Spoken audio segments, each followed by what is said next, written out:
오늘은 이방인에게 임한 성령이라는 제목으로 하나님의 말씀을 묵상하도록 하겠습니다.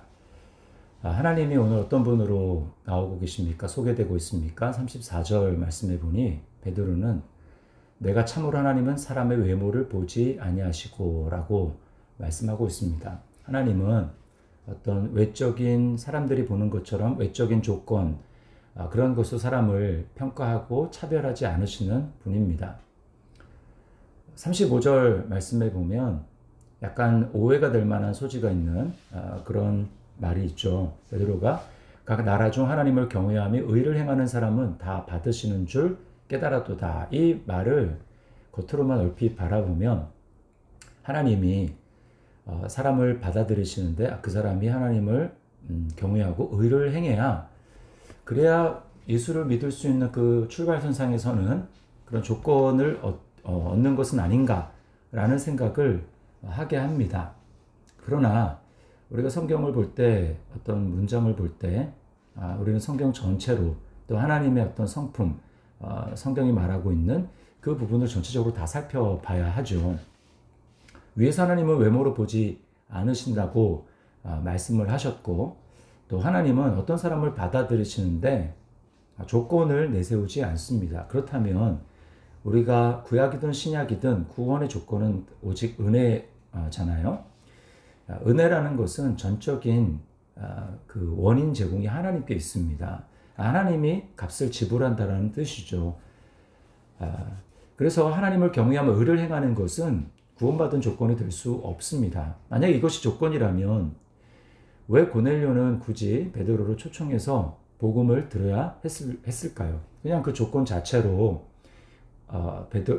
고넬료가 선행을 하고 구제를 하는 그것으로 하나님이 그냥 구원하시면 될 텐데요. 자, 이것은 하나님이 이방인인 고넬료조차도 차별하지 않으신다라고 하는 의미인 것입니다. 자, 하나님이 차별하지 않는다라는 그 증거가 어떻게 나타나고 있습니까? 44절과 45절에 보면 베드로가 말씀을 전할 때 말씀을 듣는 모든 사람에게 성령이 임했다라고 이야기를 합니다. 그 말씀을 듣는 모든 사람들이 누굽니까? 이방인들이죠. 고넬료의 가족과 친척 그리고 친구들이 성령을 받습니다. 그리고 그 성령을 받은 것이 이방인이기 때문에 제한적으로 성령을 조금 주시거나 그렇게 한 것이 아니라 사도인 베드로 그리고 유대인들이 받았던 그 똑같은 성령을 받았습니다. 47절에 베드로가 이렇게 얘기하죠. 이 사람들이 우리와 같이 성령을 받았으니 라고 이야기를 합니다. 하나님은 사람을 구원하실 때 단 1%의 조건을 내세우지 않습니다. 우리는 종종 이런 이야기들을 하기 좋아하죠. 바울을 하나님이 구원하신 데에는 바울이 히브리 문화에도 능통하고 헬라 문화에도 능통하고 히브리 말도 잘하고 헬라 말도 잘하기 때문에 그래서 또 바울이 열심히 있었기 때문에 가진 지식이 많았기 때문에 하나님이 복음을 전하는 그 바울에게 참 메리트가 있었기 때문에 그를 선택했다. 여러분 이것은 전혀 성경과는 반대되는 이야기인 것입니다. 그것은 결과론적인 측면이지 하나님은 그런 이유 때문에 바울을 선택하신 것이 아닙니다. 바울에게 어떤 조건이 있어서 또는 우리에게 어떤 조건이 있어서 하나님은 우리를 구원하신 것이 아닙니다. 그렇다면 그것을 가지고 우리는 자랑하게 되겠죠? 그러나 하나님은 뭐라고 얘기합니까? 우리의 행위에서 난 것이 아니다. 그것은 자랑하지 못하게 함이라고 성경은 분명히 우리에게 말씀하고 있습니다. 자, 그리고 또 하나님은 어떤 분이십니까? 36절 말씀에 보면 만유의 주 되신 예수 그리스도로 말미암아 화평의 복음을 전하사라고 말씀을 합니다. 죄인인 인간과 하나님을 화목되게 하시고 또 유대인과 이방인이 화목되게 하셨습니다. 그래서 예수님은 유대인들만의 주가 아니시고 주인이 아니시고 예수님은 만유의 주다. 즉 모든 인류의 주가 되시는 거죠. 이방인들의 주도 되시는 것입니다. 이것이 비로소 아브라함에게 하나님이 아브라함을 선택하시면서 주셨던 그 언약이 성취되는 것이죠. 아브라함에게 내가 너를 통해서 천하 만민이 복을 받게 하겠다 이렇게 말씀하셨는데 이제 예수 그리스도 안에서 하나님은 그 언약을 성취하시는 것입니다. 자, 어떻게 이런 화목이 이루어졌습니까? 어떻게 하나님은 이 화평의 복음이 이루어지게 하셨습니까? 그것은 바로 자기 아들을 십자가에 매달아 죽이심으로 그렇게 하셨습니다. 39절과 40절에 그를 그들이 나무에 달아 죽였으나 하나님이 사흘 만에 다시 살리사 이렇게 말씀을 합니다. 십자가 위에서 그리스도께서는 죄에 대해서 완전한 하나님의 심판을 받으신 것입니다. 우리가 지옥에 가면 받아야 될 형벌을 주님이 이미 십자가에서 우리를 대신해서 받으신 것이죠. 주님은 십자가에서 하나님께 완전히 심판을 받으셔서 버림받으셨습니다. 하나님께 버려주셨습니다. 우리가 버림받아야 되는 그 일을 주님이 대신 받으신 것이죠. 그러므로 하나님은 우리에게 이중 심판을 하실 수 없습니다.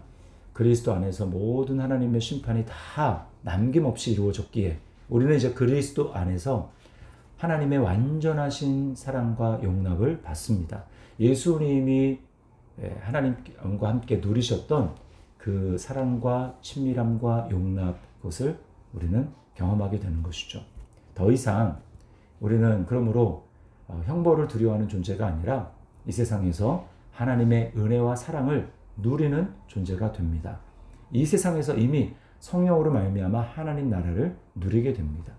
우리는 주의 이름을 부르며 하나님 앞에 나아갈 때마다 하나님 품속에서 하나님의 놀라운 은혜와 사랑을 경험하게 되는 것이죠. 여러분, 이것이 얼마나 놀라운 일입니까? 이것이 화목이 이루어졌기 때문에 그러한 것입니다. 그리고 이 화목은 하나님과 우리와의 화목뿐만 아니라 더 나아가 원수되었던 이방인과 또 유대인들, 그들 사이에서도 하나님은 차별 없는 모든 장벽을 허물고 하나 되게 하셨습니다. 이 놀라운 화목의 은혜를 우리는 누려야 합니다. 용서해야 될 사람이 용서하고 용서받아야 될 사람에게서 용서를 받고, 그래서 우리는 이 화목을 누려야 됩니다. 자, 그러면 우리에게 주시는 교훈은 무엇입니까? 그것은 바로 이런 놀라운 복과 은혜를 받은 우리가 이제는 이 은혜를 증거하는 증언의 사명을 감당해야 된다는 것입니다. 자, 40절부터 43절이 이것을 이야기를 하죠. 부활하신 그리스도께서 모든 이스라엘 사람들에게 나타나신 것이 아니라 바로 제자들에게만 나타나셨습니다. 많아야 500여 명. 주님이 직접 부활하셔서 부활했다라는 것을 모든 유대인들에게 알리신 것이 아니라 주님을 이미 알고 있는 사람들에게 주님 자신의 부활하심을 나타내 보이셨습니다. 왜 그렇게 하셨을까요? 그것은 이미 주님을 아는 사람을 통해서 주님은 주님의 이 부활의 복음, 하나님 나라의 복음을 전할 수 있는 특권과 우리를 동역자로 삼아 주신 것이죠. 42절 말씀에 보니 우리에게 명하사 백성에게 전도하되 라고 말씀을 합니다. 우리가 이제 이 놀라운 특권을 예수님이 하셨던 이 복음 증거의 사명을 우리가 동역자 되어서 감당하게 되었습니다. 그래서 바울 사도는 화목하게 하는 직분을 우리에게 주셨다라고 말씀을 합니다. 우리가 무엇을 전해야 될까요? 무엇을 전해야 될지도 오늘 본문에서 말씀하고 있습니다. 42절 하반절에 보니 하나님이 살아있는 자와 죽은 자의 재판장으로 정하신 자가 곧 이 사람인 것을 증언하게 하셨고, 우리 사도신경을 고백할 때 거기로부터 살아있는 자와 죽은 자를 심판하러 오시리라. 즉 이제 하나님이 모든 심판을 예수 그리스도 자기 아들에게 맡기셨다라는 것입니다. 예수님이 다시 오실 때는 영광과 위엄과 존귀를 가진 심판주로서 오시는 거예요. 우리는 이것을 전해야 됩니다. 예수가 있는 자는 살아있고 예수가 없는 자는 죽어있다라고 하는, 그리고 산자와 죽은 자를 영원히 심판하시는 이 세상의 1, 2, 3심의 모든 법원의 판결을 다 뒤집어 엎는 진정한 공의와 공의의 재판장이신 그분 앞에 모든 것이 다 드러나 드러나게 될 것입니다. 이것을 전해야 된다는 것이죠. 기회 있을 때 회개하십시오. 예수님 앞으로 돌아오십시오. 라고 증거해야 되는 것입니다. 뿐만 아니라 43절에 또 무엇을 증언합니까? 그에 대하여 모든 선지자도 증언하되 그를 믿는 사람들이 다 그의 이름으로 힘입어 그의 이름을 힘입어 죄사함을 받는다 하였느니라. 예수님의 이름에 죄사함의 권세가 있다는 것을 증거하는 것입니다. 과거에 어떻게 살아도 상관이 없습니다. 예수 그리스도 안에서 죄사함을 받습니다. 예수 그리스도가 당신을 위해서 모든 형벌을 받으셨습니다. 예수 그리스도를 믿으면 예수 그리스도가 당신을 위해 지불하신 모든 대가로 말미암아 당신 죄사함을 받습니다. 죄사함을 받을 뿐만 아니라 하나님의 아들이 됩니다. 하나님의 딸이 됩니다. 하나님의 자녀가 됩니다. 그 나라의 시민이 됩니다. 라고 하는 것을 우리가 증거해야 되는 것입니다. 이제 하나님이 우리에게 이 사명을 주셨습니다. 그런데 이 사명은 우리 힘으로 감당하는 게 아닙니다. 이제 38절 말씀에 보면 이렇게 얘기하죠. 하나님이 나사렛 예수에게 성령과 능력을 기름 붓듯 하셨음에 그가 두루다니며 선한 일을 행하시고 마귀에게 눌린 모든 사람을 고치셨으니 이는 하나님이 함께 하셨습니다.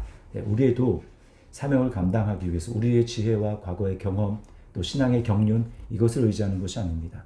하나님의 아들이신 예수님이 성령과 능력의 기름을 부음을 받아야만 사명을 감당하실 수 있었다면 우리는 더 말할 것도 없죠. 우리 날마다 그리스도 안에 거함으로 성령의 기름 부으심, 성령의 충만함을 받아서 이 사명을 감당해야 하는 것입니다. 이방인에게도 성령이 임했습니다. 우리에게 성령이 임했습니다. 이 사실을 우리 감사하며 누리며 뿐만 아니라 복음을 알지 못하는 사람에게 증거해야 하겠습니다. 증거하기 전에 먼저 우리가 누려야 합니다. 나도 누리지 못하고 나도 복음 때문에 행복하지 않으면서 이 복음을 믿으라고 하는 걸 하나님 뭐라고 말씀하십니까? 네가 먼저 누려라 라고 말씀하지 않을까요? 우리 하나님을 알면서 이 복음의 은혜를 내가 날마다 기뻐하며 누림으로 또 성령의 능력으로 복음을 증거하는 이 증언의 사명을 감당하는 우리 모두가 되기를 주님의 이름으로 축원합니다.